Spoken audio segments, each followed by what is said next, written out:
नमस्कार, मेरा नाम है मृत्युंजय त्रिवेदी और आप देख रहे हैं अमर उजाला। उत्तर प्रदेश का एक शहर संभल 24 नवंबर के बाद चर्चाओं में आ गया, विवादों में आ गया, जब एएसआई का दूसरा सर्वे चल रहा था जामा मस्जिद को लेकर। वहीं आज यानी 14 दिसंबर को एक बार फिर से ये शहर चर्चा में आ गया, जब सुबह पुलिस की टीम निकली अतिक्रमण हटाने के लिए।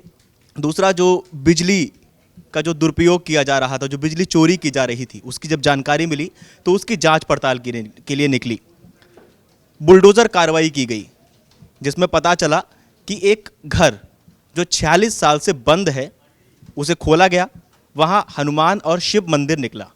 इस विषय पर चर्चा करने के लिए हमारे साथ मौजूद हैं हमारे दो वरिष्ठ सहयोगी वरुण कुमार जी और प्रणय उपाध्याय जी। आइए उनसे बात करते हैं और जानते हैं कि इस पर क्या दोबारा सियासत शुरू हो रही है, क्या लोग कह रहे हैं, इस मंदिर के पीछे निकलने के क्या कारण हैं, क्या पहलू हैं।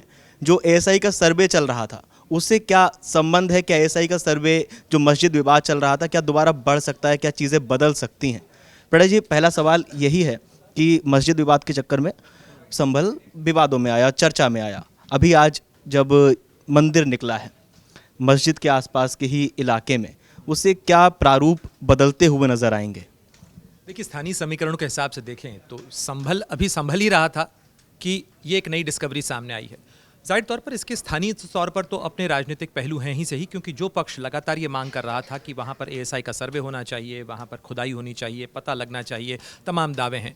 आज फिर जो खग्गूसराय का इलाका है वहाँ पर ये जो मंदिर मिला है, ये मंदिर 1978 के जो दंगे हुए थे वहाँ पर, उसके बाद एक परिवार छोड़ के गया था।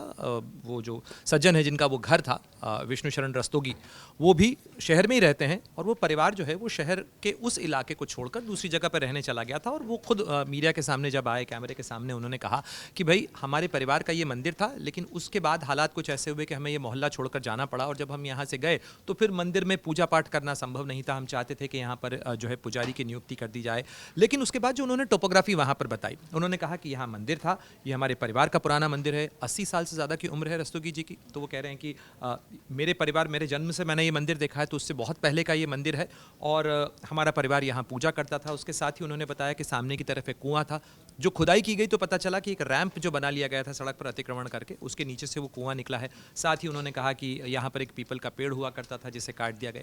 ये तमाम बातें और साथ ही ये तस्वीरें, ये कहीं ना कहीं स्थानीय तौर पर उन तमाम जो दावे चल रहे हैं या जो उसके इर्द गिर्द जो सियासत चल रही है उसको लेकर संभल के जो समीकरण हैं उनको प्रभावित निश्चित रूप से करेंगे। क्योंकि देखिए, जो पक्ष ये दावा कर रहा है कि इस इलाके की खुदाई होनी चाहिए, यहाँ पर बहुत सारे हिंदू मंदिर हैं, हिंदू मंदिरों के अवशेष हैं, उसका पता लगाया जाना चाहिए। साथ ही जो प्लेसेस ऑफ वर्शिप एक्ट है उसको चुनौती देने से लेकर एक व्यापक कड़ियाँ हैं। इसको आप अकेले में आइसोलेशन में केवल संभल में नहीं देख सकते। इसके निशान आपको ज्ञानवापी में भी मिलेंगे, मथुरा में भी मिलेंगे, आगरा में भी मिलेंगे, और देश के अलग अलग कोनों से जो आवाज़ उठ रही है उन तमाम चीज़ों के अंदर। क्योंकि यहाँ से थोड़ी दूर के ऊपर अटला मंदिर है, उस अटला मंदिर और अटला मस्जिद का जो विवाद है जौनपुर के अंदर, वहाँ का भी ये मामला है। तो उत्तर प्रदेश के कई शहरों के अंदर इस तरीके की चीज़ें आ रही हैं। तो उसके अंदर ये जो तस्वीरें हैं, जिसके अंदर शिव मंदिर के ऊपर जमी हुई जो शिवलिंग है उसके ऊपर जमी हुई धूल, उसको साफ करते हुए पुलिस वाले, वहाँ पर हनुमान जी की वो मूर्ति, जो आज तस्वीरों में सामने आया है, वो कहीं ना कहीं नैरेटिव में इस्तेमाल ज़रूर होगा, और जो दोनों पक्षों की अपनी अपनी की राजनीति है उसमें भी इस्तेमाल होगा। लेकिन इस तथ्य से कतई इनकार नहीं किया जा सकता मृत्युंजय कि इस पूरे इलाके के अंदर बहुत पुराना इतिहास है इस इलाके का। तो अगर यहाँ पर किसी जगह को खोदने पर अगर आपको हिंदू मंदिर के अवशेष मिले तो कतई कोई आश्चर्य नहीं होना चाहिए, क्योंकि यहाँ पर हिंदू संस्कृति बहुत पुरानी है। और संभल की अगर मैं बात करूं, एक छोटा संक्षेप में खत्म करता हूं कि संभल का इतिहास जो है वो 5वीं शताब्दी ईसा पूर्व का इतिहास मिलता है। यहाँ मौर्य शासनकाल के अंदर अशोक का शासन रहा, उसके साथ साथ पृथ्वीराज चौहान की बनाई हुई तोता मैना का जो मकबरा है, कहा जाता है कि पृथ्वीराज चौहान ने बनवाया था उसको वहाँ पे। तो बहुत पुराना लंबा राजनीतिक इतिहास भी रहा है। दिल्ली से चूंकि नज़दीक है तो दिल्ली सल्तनत के साथ जो चीज़ें बदलती गई, दिल्ली में राजनीति जैसे जैसे बदली, उसके साथ साथ संभल की राजनीति भी बदली है। वरुण जी, जिस तरह से कहा जा रहा है कल की अवतार, हिंदू पक्ष दावा कर रहा है लगातार कि संभल में कल की अवतार होना है, बीच में ये मंदिर निकलना, 46 साल पुराना मंदिर बताया जा रहा है, 46 साल से घर बंद बताया जा रहा है, मंदिर तो और भी ज़्यादा पुराना बताया जा रहा है। क्या प्रारूप है इन दोनों का, क्या कुछ जो संधि हो रही है, जुड़ रहा है? देखिए मृत्युंजय, जो रिपोर्ट हमारे पास आई हैं, ये रिपोर्ट बताती हैं कि बिजली चोरी रोकने के लिए सख्त कार्रवाई की जा रही है। प्रशासन की टीम इलाके में पहुंची, वहां देखा तो सड़कें, नालियां, यहां तमाम चीज़ों पर अतिक्रमण हो रखा था। इसके बाद में 300 से ज़्यादा मकानों में बिजली की चोरी पकड़ी गई। इसके बाद ये भी पता चला कि मस्जिदों में भी बिजली की चोरी की जा रही है। रिपोर्ट ये भी बताती है कि एक मस्जिद में 60 पंखे, फ्रिज, वॉशिंग मशीन, 25 से 30 लाइट पॉइंट बिजली की चोरी से चलाए जा रहे थे। ये भी पता चला कि विद्युत विभाग के जो अधिशासी अभियंता हैं नवीन गौतम, उन्होंने ये जानकारी दी कि जो तमाम दोषी हैं जो बिजली की चोरी कर रहे थे उनके खिलाफ कार्रवाई की जा रही है। पुलिस ने बिजली विभाग की टीमों की सुरक्षा के लिए वहां पर 2 प्लाटून पुलिस बल यानी कि 2 पलटन पुलिस की वहां तैनात कर दी गई हैं। और पुलिस की ये जो सख्त कार्रवाई है, प्रशासन की ये जो कार्रवाई है, पूरे इलाके में हलचल मची हुई है। मस्जिद में बिना कनेक्शन बिजली चल रही थी तो कैसे चल रही थी, इसका गुनहगार कौन है, क्या अब बिजली का बिल दिया जाएगा, ये तमाम सवाल हैं जिनके जवाब अभी मिलना बाकी है। डीएम हैं डॉक्टर राजेंद्र पेंसिया, एसपी कृष्ण कुमार बिश्नोई, इनके नेतृत्व में ये तमाम कार्रवाई इस वक्त चल रही है। कई मकान हैं जहां बिजली की चोरी पकड़ी गई, कई मस्जिदें हैं जहां बिजली की चोरी पकड़ी गई, मामला दर्ज हो गया है। लाखों रुपए का जुर्माना है जो वसूला जाएगा। पुलिस और प्रशासन का ये साफ तौर पर कहना है। मृत्युंजय, एक चीज़ ये कि जब बिजली की चोरी होती है तो लाइन लॉस होता है। तमाम इलाके ऐसे होते हैं जहां बिजली चली जाती है, लाइट नहीं आती, और इसका जिम्मेदार आखिर है कौन? सबसे ज़्यादा जो लाइन लॉस है वो इसी इलाके में हो रहा था। हर महीने करोड़ों रुपए की बिजली चोरी हो रही थी और टीम प्रभावी रूप से काम नहीं कर पा रही थी क्योंकि अतिक्रमण इस कदर था सड़कों पर, नालियों पर और तमाम मकानों पर। और जैसा अभी प्रणय सर ने बताया कि वहाँ पर एक पुराना मंदिर मिला और ये मंदिर काफ़ी वक्त से बंद था, और इस मंदिर के साथ जो चीज़ें दिखी हैं, मिली हैं, वो अब अपने आप में एक बहुत बड़ा सवाल खड़ा करती हैं।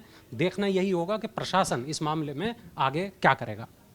इतिहास एक सामने आया हो, मंदिर इस तरह का था, कल की अवतार की बात की।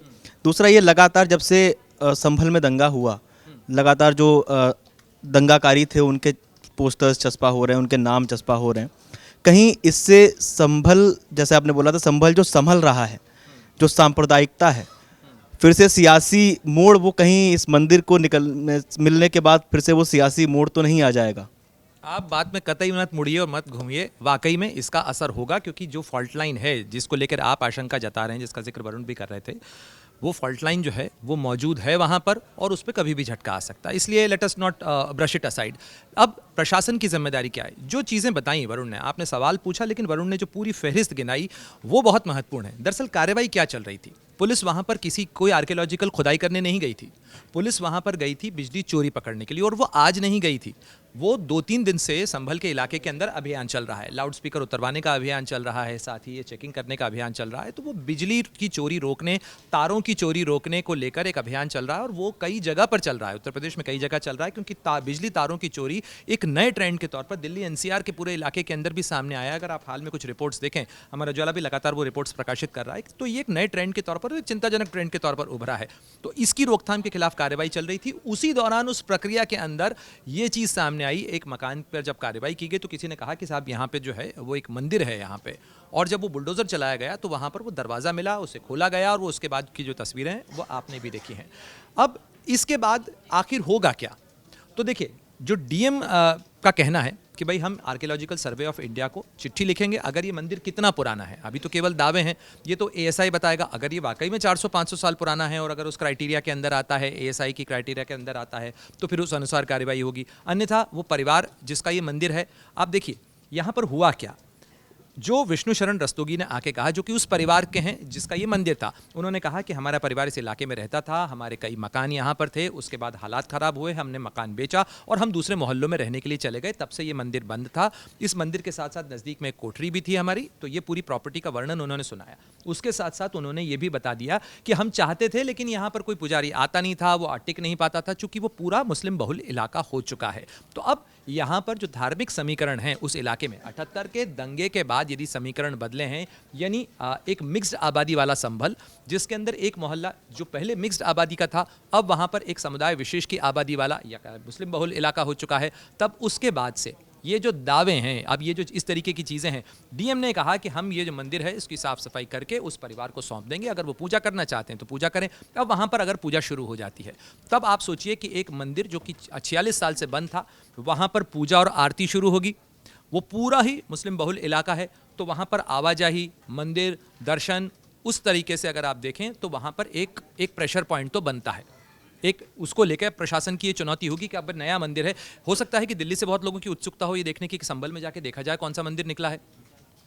हो सकता है आसपास के इलाके से लोग देखने के लिए आएंगे कि मंदिर कौन सा है, वहाँ पर पूजा होगी, वहाँ आरती होगी, और आप समझ सकते हैं कि उसके बाद अब वो टूरिज़्म है या वो वाकई उस तरीके से टूरिज़्म नहीं है, लेकिन ये जो संवेदनशीलता है इस इलाके की, वो इससे बढ़ती है, क्योंकि वहाँ पर एक जो भी नई जगह सामने आई है, उस नई जगह के सामने आने के बाद वहाँ जब भीड़ जाएगी, और वो मुस्लिम बहुल रिहायशी इलाका है, वहाँ वो कोई ऐसा चौक चौराहा नहीं है, रिहायशी इलाका है, तो वहाँ पर आवाजाही को लेकर जब वाहन आएंगे तो स्वाभाविक रूप से एक सामुदायिक जो टेंशन है वो वहाँ पर बढ़ेगा। ये प्रशासन की चुनौती भी होगी कि अब वो वहाँ पर उन चीज़ों को कैसे संभालता है। चलिए, बहुत बहुत धन्यवाद आप दोनों लोगों का। आप लोगों को क्या लगता है संभल में जो मंदिर निकला है उसको लेकर, संभल को लेकर, एएसआई के सर्वे को भी लेकर? हमें कमेंट करके बताइए और देखते रहिए अमर उजाला। अगर आप ये वीडियो YouTube पर देख रहे हैं तो हमारे चैनल को सब्सक्राइब कर बेल आइकन दबाएं, और Facebook पर देख रहे हैं तो हमारे पेज को लाइक करें। 8 मिलियन प्लस सब्सक्राइबर, आपके इस भरोसे के लिए बहुत धन्यवाद।